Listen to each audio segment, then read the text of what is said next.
Assalamu alaikum wa Ramadan Mubarak. We'd like to welcome you to our fourth episode of A Daily Dose, medicinal motivation provided by Muslims in sports, hosted by myself, Crescent Sports Media, Hanif Khalil, and Mala National. We have a collaborative effort with Mala. Mala's whole platform is about storytelling. Each individual, no matter race, creed, ethnicity, group, whatever background, it's all about elevating your journey and sharing your story. And Crescent Sports Media is a platform that promotes and highlights and gives a voice to Muslims in sports and conscious athletes through events, through content and development for youth. So we're here, episode 4, A Daily Dose. We have a very special guest with us this evening, and it's my brother, Ryan Khalil Harris. So let's give it up for Ryan Khalil Harris. So Ryan, thanks for having me, Hanif. Wa alaikum assalam, man. It's good to see you, man. We were just chatting just a little bit ago. The last time we saw each other was when the Super Bowl was here in Houston a few years ago. So it's good to see you, man. I see you doing a lot of great things, and we'll get into all of that tonight, man. So thanks for being a part of our interview series. Hey, man, I'm happy to be here and just celebrate the work that you've done, and just excited that you created a network that gives us a voice and allows us to connect, right? And allows us to see our stories and see how frequent we are similar. Cool, man, cool. So we'll jump right into it. Today, we're going to just be discussing creating a championship lifestyle. Ryan, of course, is a Super Bowl 50 champion. He has a motto, change the world. He's all about improving, growing, developing. And over the span of his 10-year career, he's had his ups and downs, but overall, he ended as a champion, and he's translated that off the field into his second career, and he's been shaping and molding the championship lifestyle from the beginning. So let's get right into it. Ryan, how did you grow up, man? What was your upbringing like in Minnesota, and how were you introduced to Al-Islam? Yeah, well, I grew up in St. Paul, Minnesota, and I grew up in the Unitarian Church, which is really basically I tell people, if you just come, that's what it is. Like they would do a reading on love, and they would talk about what Rumi wrote about love, what Jesus said about love in the Bible, and what the Torah had about love. So it's just a very inclusive, eclectic group of people. And when you're 14, you're supposed to go through a faith statement, and so growing up, I got a brother and a sister, and my parents were there, and my father's side was Baptist. And, so I knew about, the Christian church. And one of the things that no one could explain to me were why there were white and black churches. I just couldn't wrap my head around, what kind of a love of God do you want me to join if you can't even love each other, and there are issues in different mosques here and there. I understand that now. But I'll never forget, because of that faith statement, you had to declare at 14 what you believe. And I knew that God existed. I knew that Jesus had existed, but the leap of faith that Jesus was God just wasn't there for me. And I was in my social studies class, and they played a world religions video. And I think about Islam, it was probably, Hanif, like a minute and a half, like these are Muslims, there's 1.2 billion Muslims, and they're all there. And but everything, they believe in one God and all the prophets in the Old and New Testament, and that, it's like, wow. And so I learned more about it. I learned about Buddhism, and I still like a lot of the Buddhist tenets, but when I learned about Islam, it just really felt like, my heart had been unzipped. Like everything I was believing, I believed was right there for me. And then it was cemented, my conversion to Islam, or reversion, however you want to say it, when I went to the masjid for the first time. And I walked into this upstairs, above Delhi masjid, and here's a brother who was a Haji was just talking to a white brother, teaching him some Arabic. And I kind of read what to expect. So when we came up for prayer, everybody stood up. But, we're in Minnesota, the mosques I grew up in, once I became Muslim, we touched toe to toe. So here I am standing next to all these colors, and we're toe to toe, and it didn't matter if you were rich or poor. And it was just the most amazing experience. And that's why I always tell people, make sure when you're at the masjid, man, don't start correcting people, man. You never know who's there for their first time. Because had I gone in there and someone been like, brother, your pants are too long, or brother, your shirt's drawing too much attention, like I'm not sure I would have remained a Muslim. That's how fragile, we are when we're coming into the deen. And I can only imagine for even people who grew up in the deen, sometimes there's fragile moments. So that's how I started. And my black grandfather, he's, hey man, they eat every part of the pig. So he would be like, man, you sure you don't want this bacon, man? This is so good. But my parents I'm lucky that my parents really loved that I chose Islam. And if you look at what we love in life, often it's the things that we choose ourselves. And I'm just so fortunate to be a Muslim and to have chosen Islam. And so I went and bought myself a Teach Yourself Islam book. Hanif, man, this thing couldn't have been more wrong. I think it was propaganda, man. It was like, it was 95 pages, first of all, and it didn't talk about breaking wudu. It didn't talk about, how to, the how to pray. So it was just, I had to learn. And fortunately, I found a teacher because I got a little Allah chain at the Pearson Pagoda. And he's like, hey, man, do you know what that means? I'm like, yeah, but I don't know what I'm doing, man. You got to help me out. And so fortunately, he hooked me up and gave me some Hamza Yusuf CDs at the time. And man, it's been a journey ever since. So how did that go over, man? You 14 years old, 1 year you celebrating Christmas, 1 year you doing, singing Christmas carols and everything else. And then everybody is wondering like, man, you really going to give up all of the presents? You're going to give up all of that at 14? Yeah, I mean, for me, it's not as cut and dry. My wife's Christian. She grew up in a Christian household, and for my family, I always say we were more of a Santa than a Jesus house. You know what I'm saying? It was more about coming together as family, and as a Muslim, I'm not going to refuse a gift from my mother. You know what I'm saying? I'm not going to do that. I'm not going to tell my grandmother I'm not coming to her house. So for me, it was just about expanding our celebrations, and not confining them. And also, just made me ask some really powerful questions. What about this story, do I agree with? Instead of looking at, maybe typically how people do, I look at and say, hey, being Muslim, I look at the Jesus story and the birth of Isa, son of Maryam, right, as we say. But, I look at that birth story as a love story. I mean, Hanif, I'm married. If my wife came to me and said, hey, the Lord has brought me a child, even though we haven't consummated our marriage, I'd be like, hold on a second now. Like, how much do I love God? How much do I love? So I was able to just see things more in a spiritual sense, and it allowed me to ask questions and gain deeper meaning. And then also helped me when I was at Notre Dame around Christians all the time. Yeah. So, you're seeing the unification around your faith. And then, as we know, sports is the ultimate unifier. So yeah. Transitioning over to sports, how were you introduced to sports? Was football your first love, or how were you introduced to sports? Yeah, man. I mean, I just always was playing sports. I was a big kid, so I was always, my parents were trying to keep me active. And, I couldn't play football for the longest time. So I didn't play football until I was 14. And that's something I tell young kids and also parents of athletes, like, no, there's no 9-year-old football championships that anybody's bringing around the NFL locker rooms. You know what I'm saying? I saw more kids who were able to play in the NFL who just quit football because they were tired.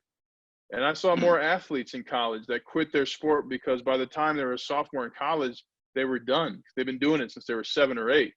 But for me, my uncles, they used to play fumble during the halftime during Thanksgiving. So we go up, fumble, and they just fall on the football. And my father played college football in a D3 school, so I knew it. And then I would go to Vikings games in Minnesota. And then my first practice, man, we put on pads, and it was just a miraculous experience. I knocked the crap out of a kid who got an interception, and I didn't even know how to hit. I mean, the day before, they're laughing at me like, this big kid doesn't even know how to hit. And the next day, ain't nobody laughing anymore, And after that practice, my coach said to me, he said, Ryan, you keep this up. In front of the whole team, he said, Ryan, you keep this up, you're going to be special. And wow, man, that's all I needed. And in that way, football loved me first. And I've loved football back ever since. So transitioning from high school, so you also wrestle too. So Yeah. I'm sure wrestling, they kind of complemented each other, football and wrestling. Yeah, man, I still love wrestling. I think I might love it more than football. And to the point, I want all my kids to wrestle, my daughter included, man. It's such an incredible sport to learn how to physically manipulate somebody, put them on their back, finish somebody, right? The Hmm. conditioning you go through. I don't know if you do any types of martial arts, Hanif, but I've trained martial arts kind of throughout, and it's just when you learn your body and learn your capabilities and make those decisions. I mean, you're a cut above. And so yeah, I was a city champion wrestler, and when I was in junior high, and then when I got to high school, I wrestled, almost went paralyzed from a wrestling practice, but fortunately turned my head at the last second, subhanallah. And Mm. but it made me a better football player, and it gave me a level of fitness I knew I could achieve. And that for me, being a big kid, was incredible. But when you wrestle, there's nobody to blame but yourself. You can't say, oh, if my teammate would have caught that football, or oh, if my teammate would have made that shot. That's you in there. And if you made a mistake, you made a mistake, and you had to own it. And that type of accountability does not get taught anywhere else. And I think it's so important, that's for young kids to wrestle, to do martial arts, or to learn how to physically use their body. I mean, that's part of being a human being, and it's gone away. And especially in these AAU type of sports, now kids can just say, "Oh man, I'm going to go to a better team or a different team, or I'm going to play for the D League team and be a star." Man, you got to fight to win. You got to learn how to be a teammate if you're bad at sports. These are all things that I learned in a successful wrestling career. So take us through, your transition from high school to college. You're recruited by a lot of major programs. What made you decide on Notre Dame, the Golden Domers, the Hollowed Story program? So what Yeah. made you decide on Notre Dame? You know, uh, SubhanAllah was amazing, man. I'll tell you though, Hanif, I got Miami brought me on a visit in late November, and a Minnesota kid going to Miami late November. And what they do on these trips, they give you, they take you to the best restaurants. So they took me. I never had steak before, and so here I am at an oceanside steakhouse, and the mayor of Miami's there, and there's boats that I've never seen before. I came home, I was like, "Ma, I'm going to Miami," and they were like, "No," they were like, "Absolutely not." So I looked, and it was funny on my visits. First thing, Notre Dame was the only school that took me to a mosque.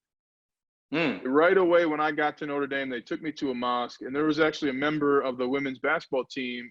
The coaching staff was a Muslim, so Mm. she met us there, and they were like, "Hey, this is the mosque that's in town," and it was a mosque that I went to, my entire collegiate career there, and they said, "Oh, by the way, we have one of the longest running Muslim student associations."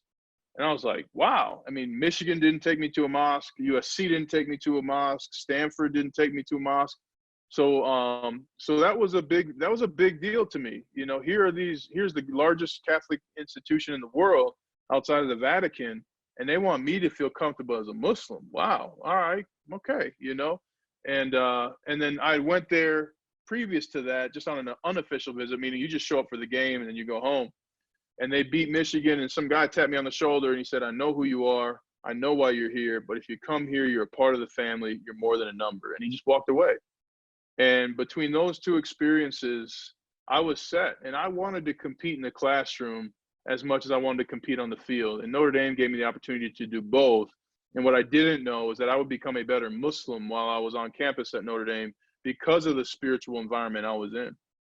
Wonderful, man. Wonderful. And I know at the time that you were at Notre Dame, Ty Willingham, man, somebody that I admire so much, man, just because of his integrity, his connection with young people and his ability to develop them throughout his program.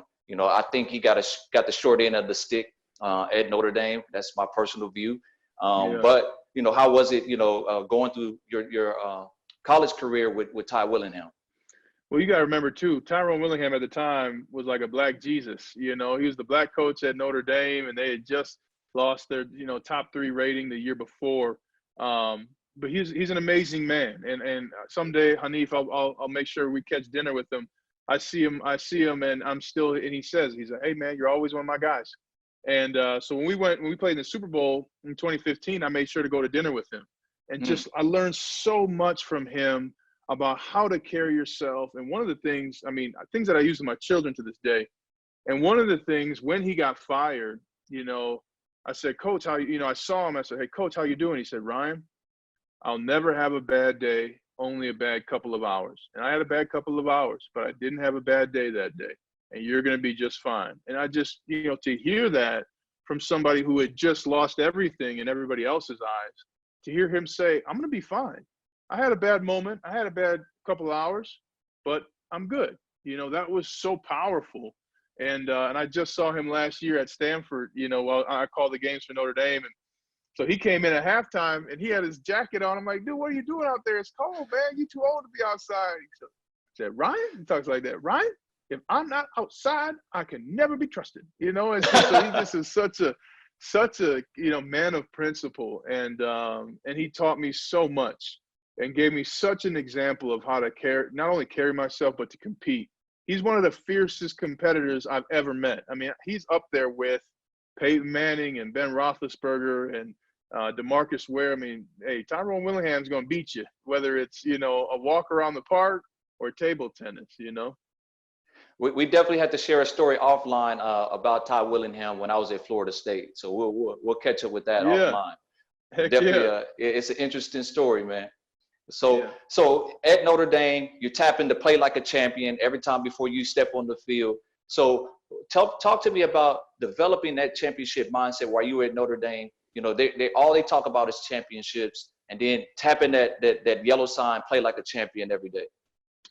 Yeah, man. I mean, first thing, you know, about 7 or 8 practices in my freshman year, and I'm getting my butt whooped, man. I am just, you know, I literally got knocked out of my cleat on one play. And so this one cat was just you know, it was his point to try and make me quit or doubt myself, whatever it was, or show me what it took, you know, ended up with what it was.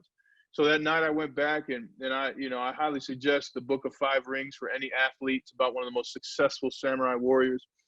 And in the book, they talk about having complete and utter resolve to attack and strike your enemy.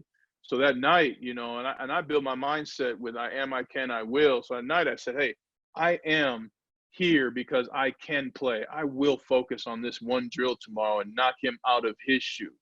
So the next day came and walk out, man. I blew this guy back and everybody's like, oh, whoa. And that was kind of the beginning of my commitment to my career. You know, sometimes we find ourselves places and we don't know if we belong. And oftentimes just it's our commitment to belonging there is all the difference. And then when you go and touch that play like it's champion sign, and anytime if you're available to come to a Notre Dame game, I'd love to show you the night before the game. You know, the former players can bring guests in. But what I always loved is that I'd never been a champion, so I didn't know what it meant. But when you hit that play like a champion sign, you're committing to playing like a champion. So even though I haven't won a big game, I'm going to win the big game. Even though I didn't play great in the big game yet, I'm going to play great in this game. No matter where my doubt is, I'm going to play like a champion today. And I love that. And I couple that with Muhammad Ali's quote that I love as well. He said, I am the greatest. I said that before I knew I was. Self-doubt or first-time experiences are so frequent, especially, you know, when we're trying new things or trying to reach our greatness. And when you would hit that sign at Notre Dame, that was your commitment. Hey, wherever you were at the top of those stairs, you're here now, and you better play like a champion. And really, what other choice do you have? Man, awesome, man. Awesome. So planting the seeds about being a champion early on in your football career at Notre Dame. So let's transition to your pro career. 2007, almost 13 years ago, around this time, you know, you're drafted by the Denver Broncos, 3rd round. Tell us about that experience about getting drafted, hearing your name called. Man, alhamdulillah, man. It was a process, and getting the call, I just felt like the divine was with me, man. I just felt like Al-Haq was there, and it was just like, hey, there you go. Here's all your hard work. And people forget when you're going into the draft, you don't know where you're going. You know, it's right. Like, Hanif, man, you're going to go anywhere from Buffalo to Los Angeles and everywhere in between. Like, good luck. You know, you're like, man, I could go to a great team. I could go to a bad team. I could go to Buffalo, which I'm not sure how many players would want to go to Buffalo when you know, Miami or Heck, even Green Bay is on the list, you know. It's like Buffalo, man. I can't get no direct flights in Buffalo, you know. But when I found out it was Denver, I was just so happy, and I was so grateful, and I was just so excited to be an adult, to move, you know. And I really, it's tough too, because I see people. I always assume that people went to school or tried to build a new skill and then would go on and say, hey, I'm going to live on my own. I got to live on my own when I was 22 years old. Not a lot of people do that. And that was a formative experience for me. You know, living on my own in college is one thing, but literally being in an apartment all by myself, it was really an interesting time. And so I'll never forget coming out of the airport here in Denver and seeing the mountains for the first time. I'd never seen mountains like that in my life. And now to call it home was just the beginning of a journey that I could not write, and a journey that has only, you know, deepened my belief and faith and gratitude for Allah subhanahu wa ta'ala. So give us your welcome to the NFL moment. What was your welcome to the NFL moment, both on the field and off the field? Man, on the field, it was tough, man. I had a couple of them. I was injured my first year, so I really kind of had a hit and miss spot. But my second year was kind of my first real year playing. And this guy, when you're going against a guy, they'll pass you the salt, Hanif, and breakfast. Hey, Hanif, here you go, man. Here's the salt, man. You try those eggs, they're delicious, man. They got donuts, we're gonna have it, for lunch. And then on the field, I'm trying to break your face mask inside out. And then I'm talking about it after I do it, And so this cat, Kenny Peterson, man, my guy, he just came after me, man. You can't block me. You can't block me. So I'm blocking him. So then I start talking trash, and we get in a fist fight. And he's cursing out my mama and everything. And sure enough, my mom was at practice that day.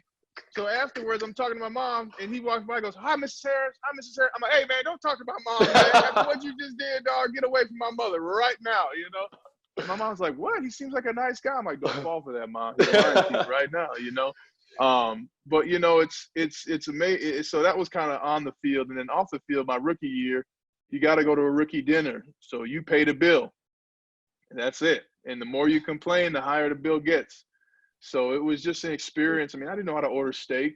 I didn't know how to order shrimp remoulade or oysters and things like that. So I just was learning.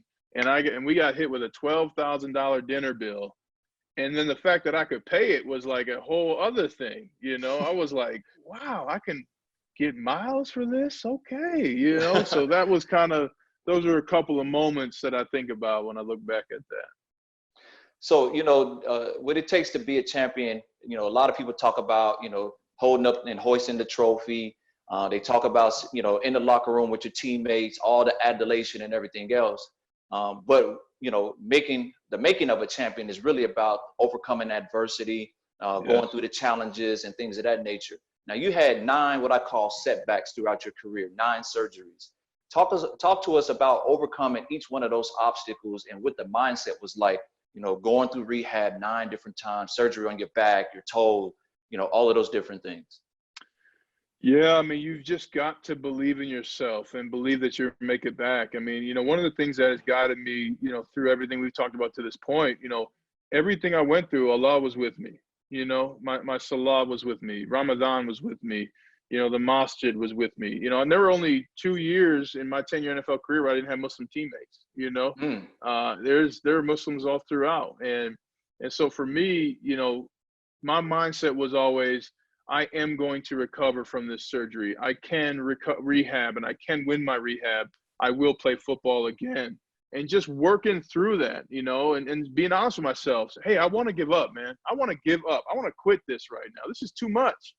And okay, what else can I do? I can stop complaining. I can stop whining.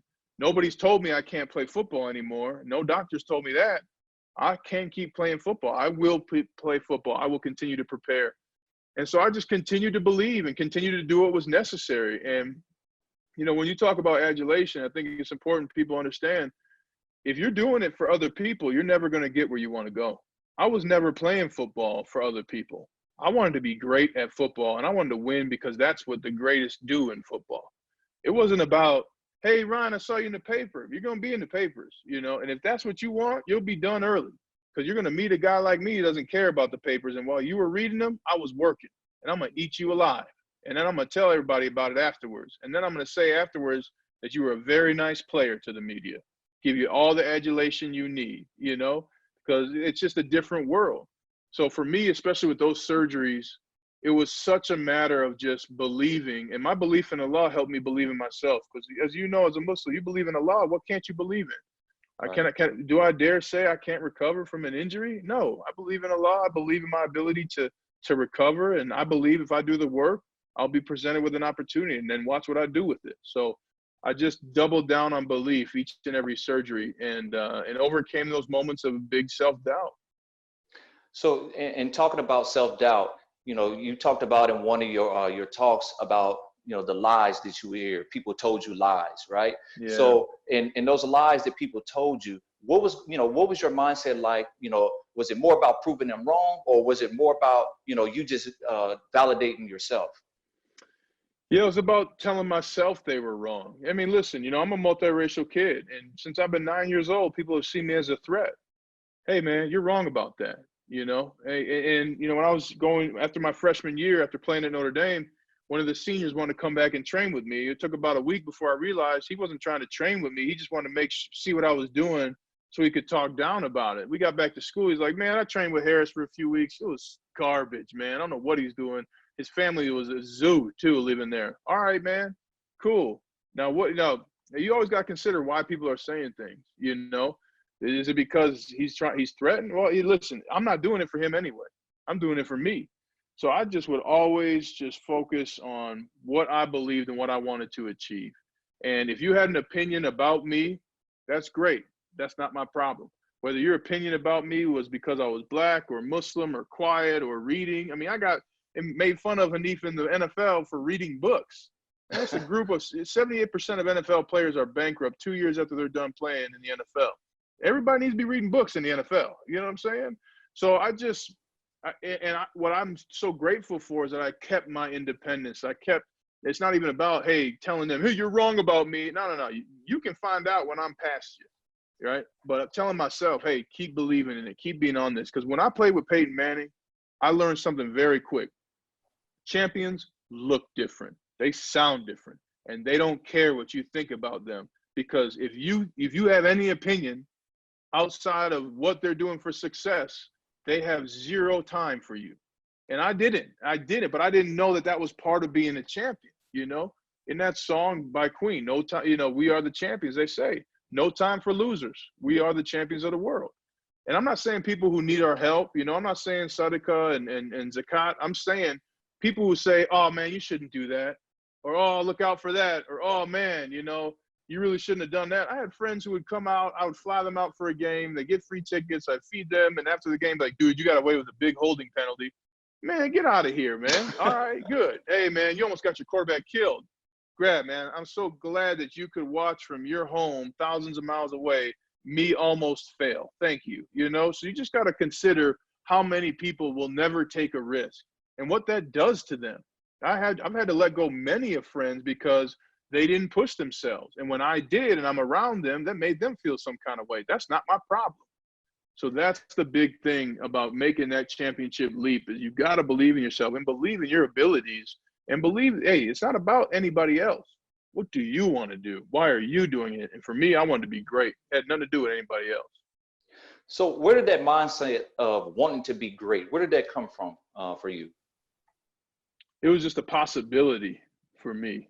You know, when it was evident that I could improve as a football player, wow, man, I want to do that, you know. And I think many of us Muslims who have, you know, surahs memorized, man, when you learn a new one, right, when you memorize a new one and then you start doing it in Salah and you're like, man, I got this, you want to do another one. You know, if you hike mountains like a lot of people do out here in Denver where I am, man, you want to hike another one. You know, you want that other. So for me, it was just possibility that, man, I'm doing this. I can do this. I'm going to work at this. And that's all I needed. I needed a possibility and a gift. And I have friends, great friends of mine, they have that gift in math. They have that gift in law. I mean, one of my great buddies, he just said to me the other day, he's like, you know, school always came easy to me. It just did. So I just did as much as I could, as fast as I could in school. Great. School didn't come easy to me, but football sure did. Whooping somebody's tail sure did. So I'm gonna stay with that, and I feel that I just had that possibility, and that's what got me going. So whipping somebody's tail, I always wanted to ask this from an offensive lineman perspective. You're in the trenches every single game. The quarterback, the wide receivers, the running backs, they get all the pats on the back. They get all the media coverage. What is it like to be in a grind for 4 quarters going against the same person for the most part? Linemen get, rotated in and out. But what is it like having to face that person over and over and over again in the trenches every day? Oh, man. It's the best, man. It's the best. You are so close to your opponent. And, some guy, and the best part is the sound that somebody makes when you get them. You catch them, they try and cover it. Man, hey, man, hey, don't do that again. Hey, man, hey, ref, man, he's cheating, man. So, just, people miss, there's a sound. There is a sound people make when you whoop their ass. It is. Talk for a lot, man. But it's and that's fun, because I got you. And sometimes it would just be, I had a teammate of mine in college, Justin Tuck, and man, he forged me through the steel. And man, when we played each other one game, we're friends I could call him right now. He'd be like, hey man, Ramadan Kareem, he's my guy. And so we're playing against each other when he's at Oakland. I'm in Kansas City. We didn't talk the whole game. Till the fourth quarter, he just kind of stuck out his hand for a high five. Hey man, yeah, good to see you, man. So it's different with every person. I had a lot of battles with Dante Hightower with the New England Patriots. And he's a guy who, man, I did not like him. And so we would talk and we would tell each other, hey, I'm coming after you all game, and so there's all this variety, but you really have got to be able to you have to have a procedure when you make a mistake. When you're an offensive lineman, there are going to be bad plays, less than perfect. What's your process afterwards? Process takes away 90% of the anxiety due to studies. Hey, I get beat. Okay, next play. I'm going to kick and punch if it's a pass. I'm going to get low. I'm going to hit my target if it's a run. Okay, here's the play. 22 scat seam snow. All right, boom, I got this and that. I'm communicating. You've got to be able to move forward. And that's the big thing about playing offensive line, really playing any position in the NFL. How do you handle failure? That will come. And my process was always, I'm going to my technique. I would have goals that I would write down before every game. I would build my mindset. Hey, I am going to win the next play. I can listen to the next play. I will play with great technique. Boom, let's go. And so you've got to be able to just shut it off so you can succeed after a failure. So talking about failures, before we transition into your next life, your second career, there was one point in your career where you talked about getting fired and having to deal with that after your 4th season. Talk to us about that and what that did for you, for your confidence, and how you were able to bounce back, and what did you learn from that to carry on for the rest of your life? Yeah, my fifth year in the NFL, I had a new coach, and then I had a new offensive line coach. They wanted me to do some new things, learn some new plays. And by this time, I already started, over 20 games in the NFL. I had a nice house in the cul-de-sac, the Escalade with rims. I was good, in my mind. And so I was just really unwilling to work for my success. I was like, man, in the game, man, in the season, man, this is practice, And because I was arrogant, because I was unwilling, I got fired. And I'd never been more humiliated in my life. Tears streaming down my face as I left the facility and my hands shaking on the steering wheel. How do I tell my wife in our first year of marriage I lost my job because I was arrogant? How do I tell my friends who are going to find out on ESPN, like, yo, dude, you got cut from the Broncos. What happened? Oh, man, I was really arrogant and I really didn't work hard. How do I tell my friends? How do I tell people who care about me that I didn't work hard in the NFL? So I was just totally devastated, and all these thoughts went around. And that's when I went back to my mindset. Say, hey, I am going to never lose my job again because of my arrogance. I can ask questions. I can work harder earlier, later. I can lift more. I can ask more questions. I will never lose my job again. I will continue my career. And fortunately, the next morning, I got a call by Gary Kubiak, the man he was coaching at the time, the Houston Texans. And he said, hey, Ron, I think you can help us win down here. Bring you down to Texas. Hey, I can do that, coach. Went down there, did everything I could do, worked hard at practice, never took anything for granted anymore, and then played there for 2 years, went to Kansas City. And when I was at Kansas City, after playing in 16 games, starting for 15, they said, Ryan, man, we don't think you have any football left. Okay, talk about people lie to you all the time. I am going to continue to train. I'm going to ignore that. I can train. I can believe and work towards winning a championship. I will help a team win a championship. Well, that same guy, Gary Kubiak from the Texans, well, now he's back with the Broncos, who fired me. Turns out, he said, hey, Ryan, I need you. I need you to come help us win a championship. I need you to show these young cats how to work. I can do that, coach. So I came back to the Denver Broncos and brought my mindset, totally retooled, saw people again who thought they knew me, who didn't know me because I changed my mindset and my willingness, my arrogance was gone.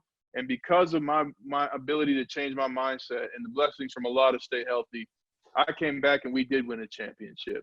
And then I went to the Pittsburgh Steelers. But those were moments where it was tough. It was dark.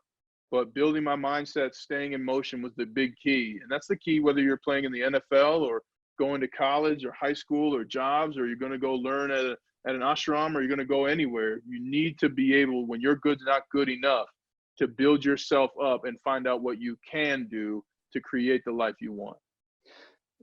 Outstanding, man. Outstanding. Learning from your failures, learning from your mistakes, using that to propel you to the next level. So you finally get the prized possession, the Lombardi trophy.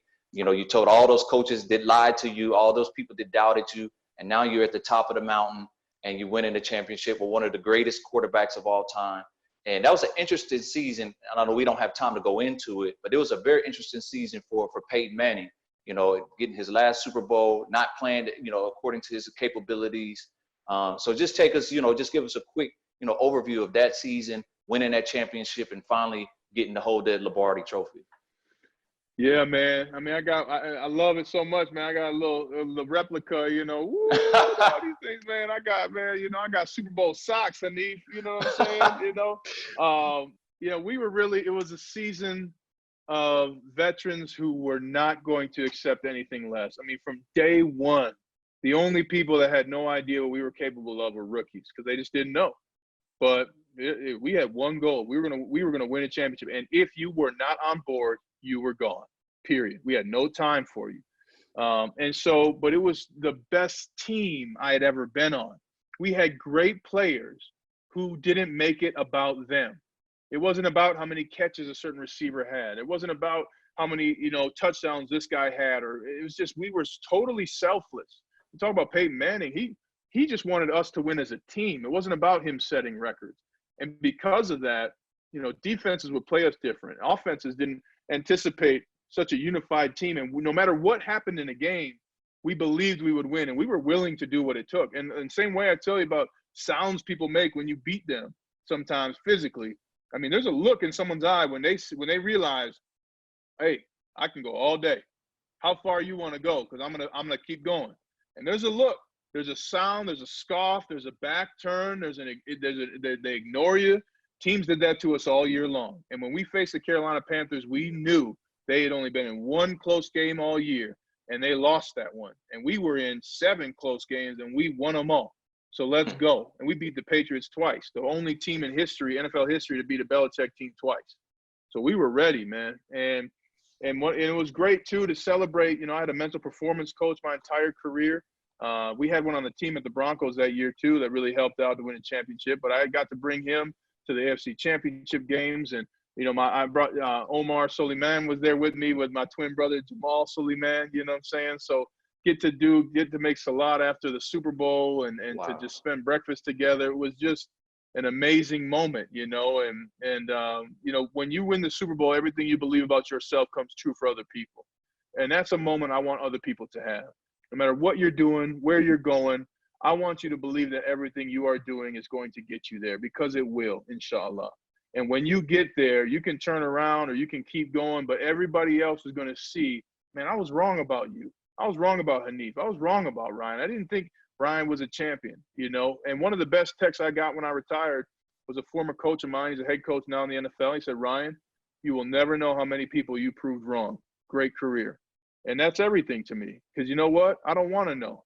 It wasn't about them. But know this, if you work towards everything you want, you sacrifice, It's only a matter of time. So you take all of those championship experiences, those failures, overcoming adversity, the championship moments, and now you're going to your second career. So was there a defining moment where you said, okay, now I need to start preparing for my second career? Or was there an experience that happened? What was it that, or what was the turning point for you to say, okay, now I'm starting for life after football? Well, really, it started. I was broke my first 2 years in the NFL. I was 30 grand in debt each year after making $1.2 million. And that was kind of a wake up call. Like, where's this money going?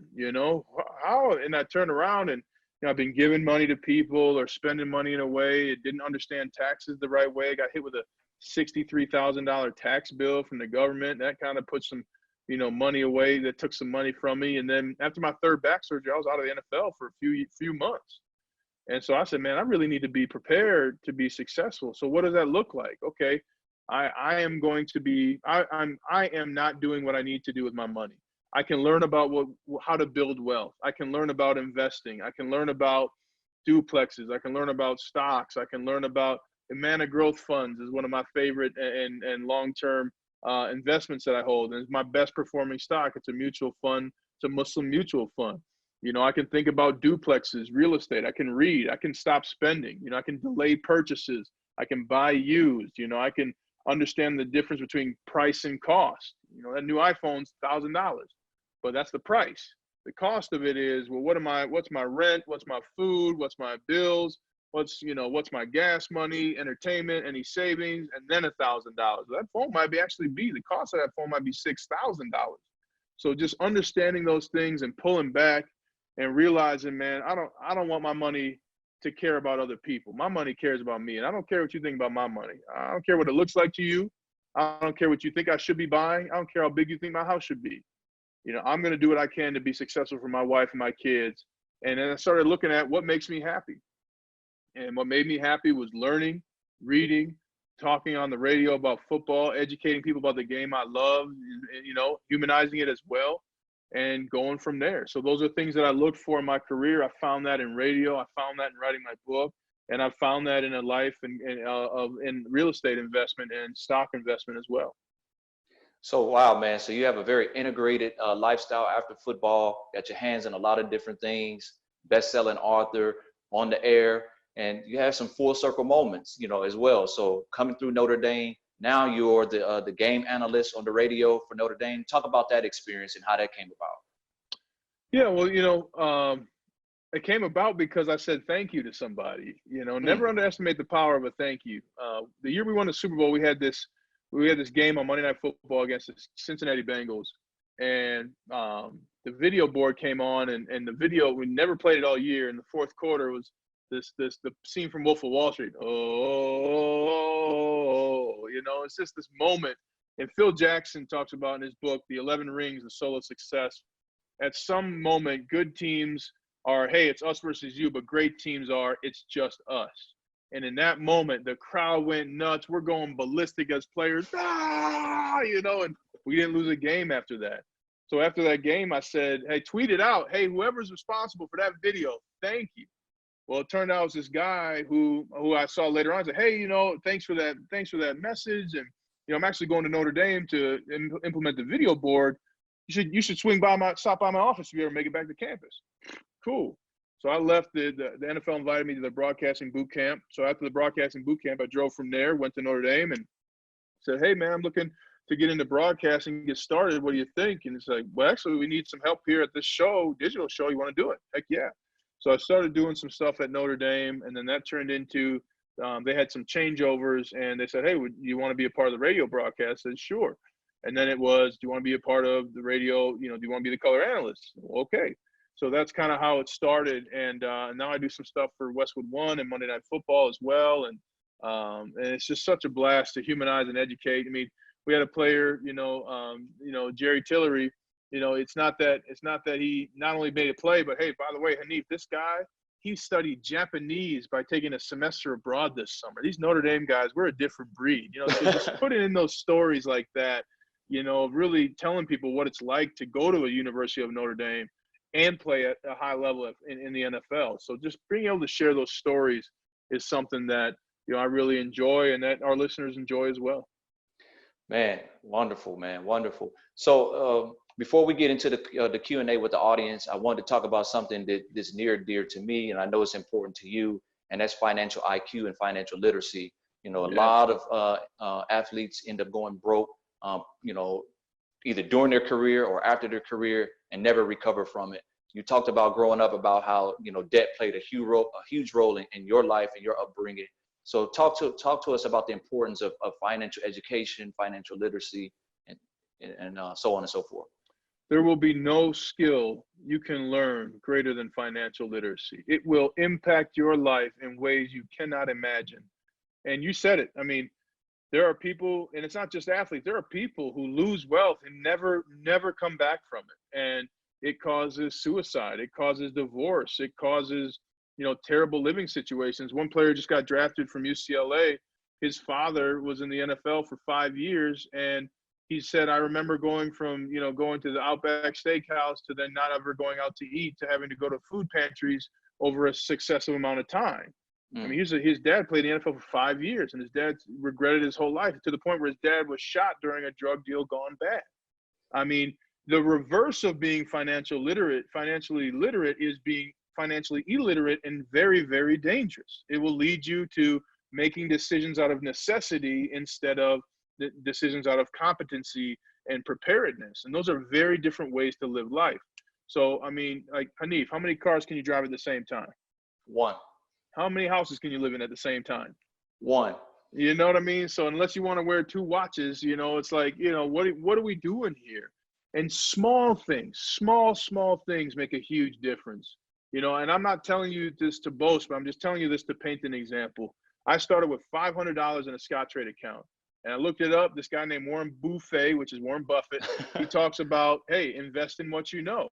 I literally bought McDonald's, Netflix, Chipotle, Google, and then I bought a Goodyear tire because I just spent like money on some tires, right? Well, I forgot about that. Well, come to find out, Chipotle tripled its value. So I look back before the season, and after my rookie year, I'm like, oh man, dude, like, man, this is kind of a good deal. So I saved 80% of every $100 I made. So I saved $80 out of every 100 I made.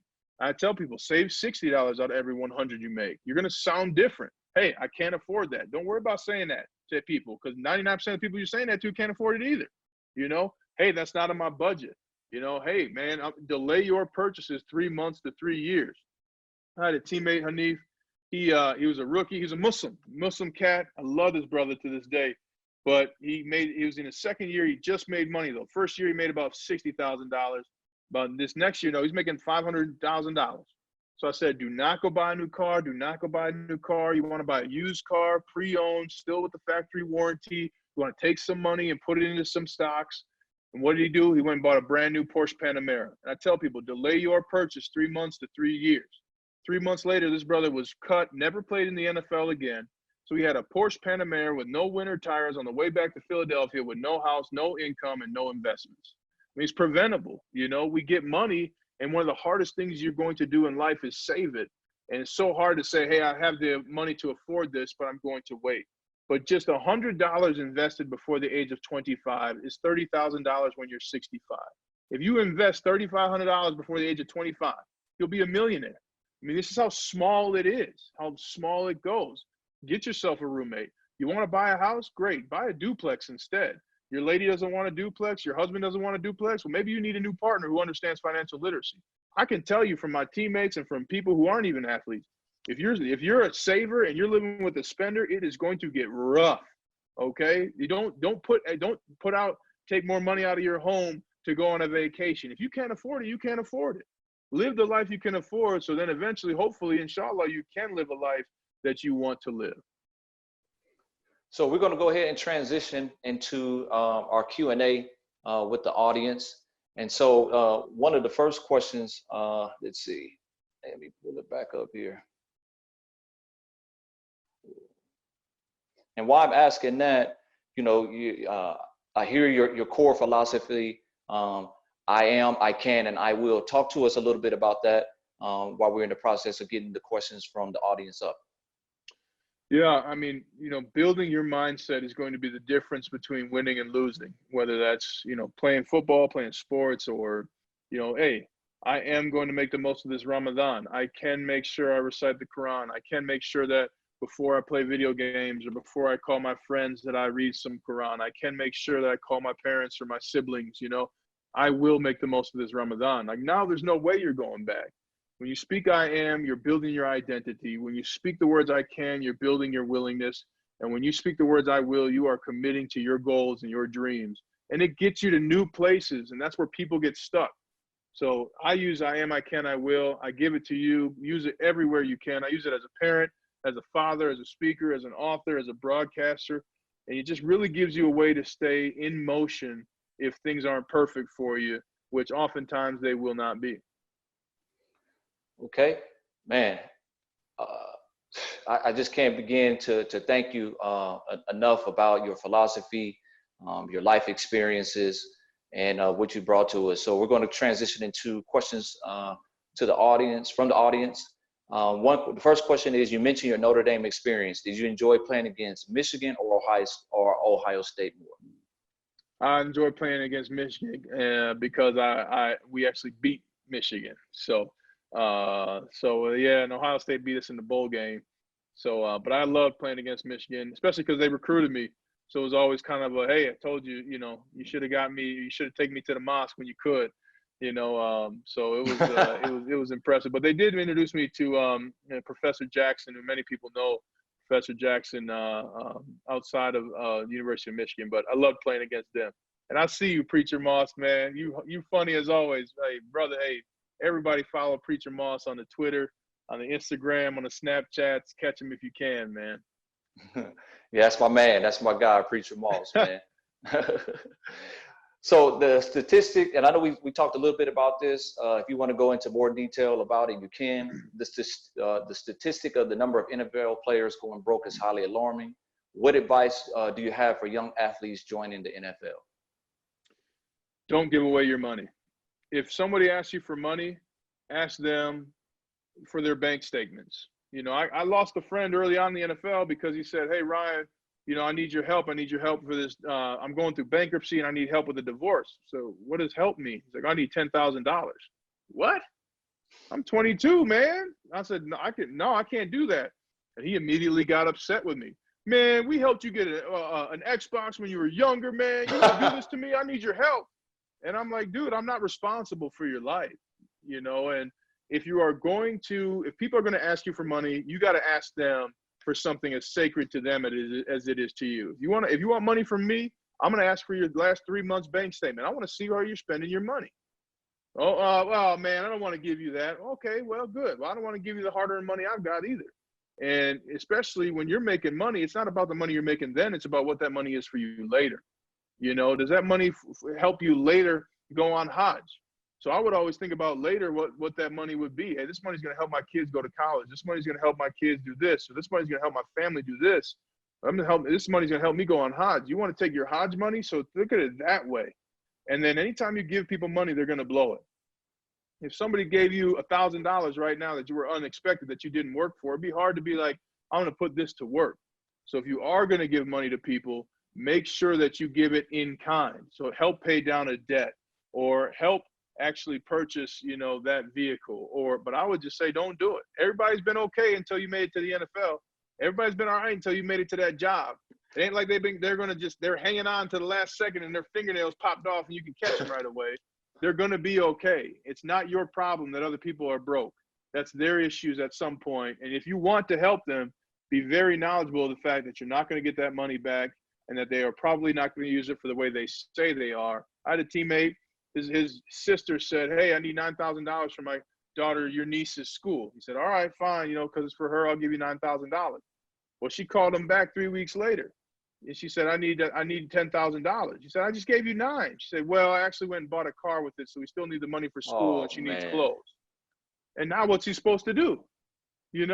So it's just a situation where that's what happens. And until you experience it, you can't expect it. You can't expect it from your family. I mean, my family stole $10,000 from me. It was a very tough time to be a part of my family. But working through that and understanding that really helped me prepare to not give money again. So just everybody's going to be okay without your money, just like they were before you got money, whether you're a doctor, lawyer, or an NFL player. So we got two more questions, and I'm going to try to wrap them up together. They're both about doing community work and about service. One is, do you think community work helps improve a player's performance? And what is the most rewarding service experience you had off the field? And how has your view of community and service changed since you transitioned out of the NFL? So basically, about service, about community work.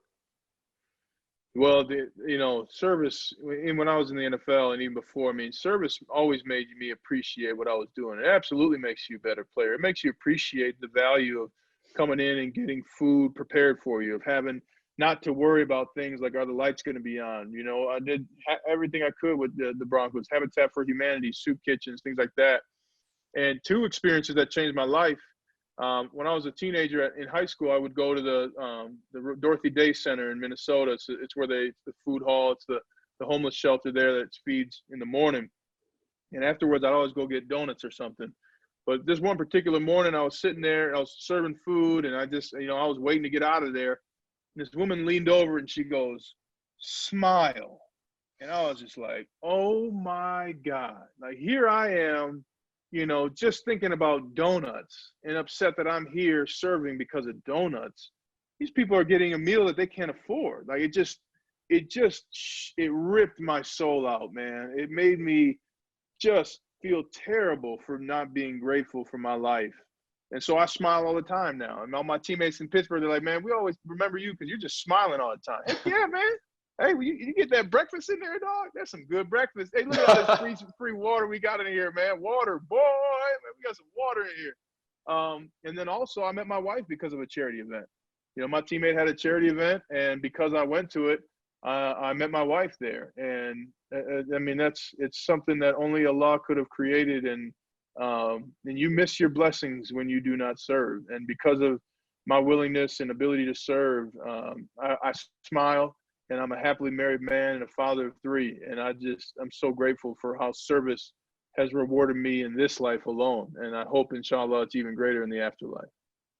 Man, I can't thank you enough, man, for spending time with us this evening, man, during the month of Ramadan, providing us with motivation, talking about your championship journey on and off the field.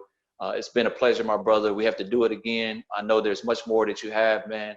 But if you can just leave us with one piece of advice, what would it be about creating and developing the championship lifestyle? Yeah, well, first of all, Hanif, man, always a pleasure to join you. Congratulations on your work. And hey, man, way to ask great questions while you're fasting. Alhamdulillah, man, that's tough to do, man. That's tough to do. So thank you, man. It's been a true joy to share time with you. And my one piece of advice, try something new. You're not going to achieve greatness without doing something new. For me, that was learning how to breathe my 9th year. For me, that was learning how to be vulnerable in the book that I wrote, to talk about my failures. And if you are willing to do something new, you will reach greatness you've never dreamt of. So do something new all the time. Man, we appreciate it. So check out Ryan Harris at ryanharris68.com. He's on Instagram at Ryan Harris. You can find him on Twitter. He's on LinkedIn. He's a beautiful brother with a beautiful soul, man. We appreciate you. And please go to Amazon right now and buy his book. You won't regret it. Mindset for Mastery, talking about his championship experience. So Ryan, we appreciate you, my brother. Assalamu alaikum. Peace be unto you. May Allah bless you with a blessed month of Ramadan. Ramadan Mubarak. Thank you. Wa alaikum assalam wa rahmatullah wa barakatuh. Thank you. Thank you, Brother Preacher Moss. Thank you, everybody in the Houston community and beyond. And to all the Ummah, man, love you all. Have a blessed Ramadan. May all your sacrifices be worth it. And may Allah bless you all. Assalamu alaikum. Wa alaikum assalam.